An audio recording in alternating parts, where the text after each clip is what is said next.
मध्य प्रदेश के मुख्यमंत्री मोहन यादव के एक बयान पर सियासत गर्मा गई है।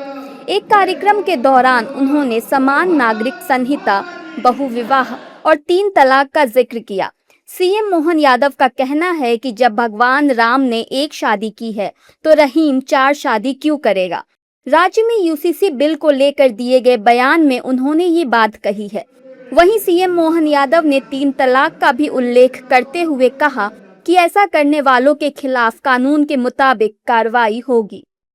शादी करेगा तो रही 2, 3, 4 में हो जाएगा। अरे हमारी मुस्लिम बहनें तो हमारी बहन है। अब 1 शादी को करेगा उसी को कानून प्रदेश में रहने का अधिकार रहेगा। ये यूसीसी कानून लगाने हमारे अंदर राज्य करना चाहिए। और कोई कहे ये तलाक तलाक तलाक तो उठा के जेल में बंद कर देंगे। गया जमाना तलाक का 1 ही शादी करने का अधिकार है। ये कानून से हमारे सरकार में लाने वाला। मुख्यमंत्री के इस बयान के बाद राजनीतिक विवाद शुरू हो गया। कांग्रेस समेत विपक्षी दलों ने इसे लेकर सरकार पर निशाना साधा।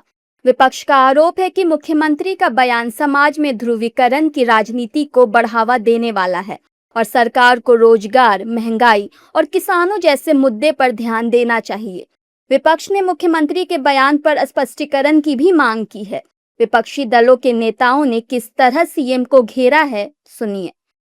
एमपी के सीएम को यह कहना चाहिए कि जो घोटाला करेगा उसे पद पे रहने का अधिकार नहीं है और उनको ये कहते हुए कुर्सी छोड़ देनी थी।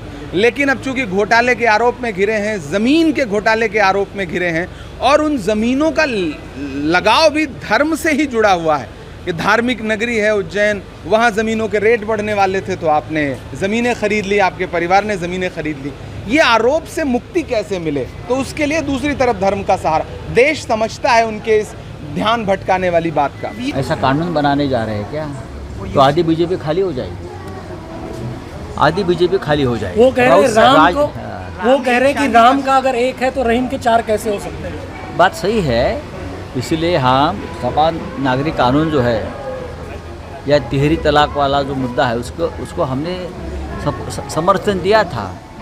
तो आपको बहुत कुछ बदलाव करने पड़ेंगे। मोहन यादव जी पगला गए हैं, मानसिक रूप से विक्षिप्तता हो गई है, क्योंकि उनकी लगातार उनके यहाँ पे घोटाले खुले जा रहे हैं, लगातार वो लैंड माफिया के रूप में। अरे भाई, किसी के धर्म में 1 शादी जायज है, किसी के धर्म में 4 शादी जायज है। शादियों से क्या लेना देना आपको? किसी के धार्मिक मामलों में क्या आपको वो करना? और भगवान राम को, दशरथ जी को क्यों आप इसमें बीच में ला रहे हो? जो लोग राम की बात करके राम के पिता को या मतलब आप कलंकित करना चाहते हैं क्या मोहन यादव जी? सवाल है कि हर कोई टीटीएम गिरी पे लगा हुआ है कि हम कैसे मुख्यमंत्री रहें, कैसे मंत्री पद पर बने रहें। इतना टीटीएम गिरना देश के हित में नहीं है और देश सबका है, चाहे हिंदू हो, मुसलमान हो, सिख हो, ईसाई हो, सबका यह देश है। सबका अपने अपने धर्म मानने का अधिकार है। ये कानून में है, संविधान में है कि हर कोई अपने अपने धर्म से।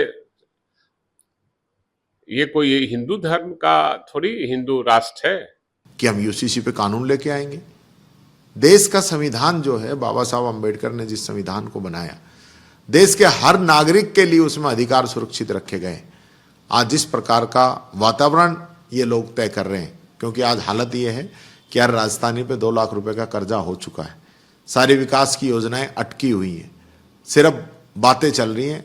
एजुकेशन की, मेडिकल की, सबकी हालत जनता के सामने आ चुकी है। ऐसे में मुद्दों से ध्यान भटकाने के लिए इस प्रकार का एजेंडा बीजेपी लेके आई है। मोहन यादव जी से उन्हें शादी के बजाय कितनी जमीनों के साथ शादी करेंगे ये बताए, क्योंकि भले एक पत्नी की बात कर रहे हैं लेकिन जमीनों के साथ तो बहुत सारी शादी कर रहे हैं महाकाल में, उज्जैन के अंदर। तो क्या वो भी एक जमीन और एक मकान पर रहेंगे?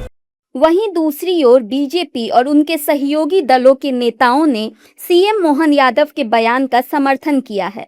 एनडीए नेताओं का कहना है कि मुख्यमंत्री ने संविधान और मौजूदा कानूनों के अनुरूप अपनी बात रखी है। उनका कहना है कि 3 तलाक पहले से ही कानूनन अपराध है और समान नागरिक संहिता पर चर्चा संविधान के दायरे में हो रही है। वहीं बीजेपी ने विपक्ष के आरोपों को राजनीति से प्रेरित बताया है। ये निर्णय तो स्वागत योग्य है। पूरे भारतवर्ष में इस निर्णय की चर्चा हो रही है, क्योंकि आखिर हिंदुस्तान में हम सबकी नैतिक जवाबदारी को लोग छाती पीट के नहीं बोलते, इस देश की आजादी में हमारे पुरखों का खून है। तो जब तुम्हारे पुरखों का आजादी में खून है तो बर्बादी में तो मत ले जाओ। इसलिए आज जनसंख्या विस्फोट हो गई है।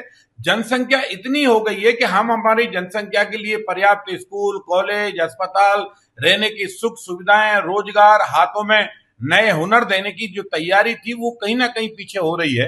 और इसलिए जनसंख्या को रोकने का काम केवल आज की सरकार नहीं कर रही, बल्कि इंदिरा गांधी ने भी उस समय नारा दिया था। इसलिए जनसंख्या के समय हर सरकारों ने विचार किया है। देखिए, अपने अपनी सोच है, अपनी अपनी समझ है।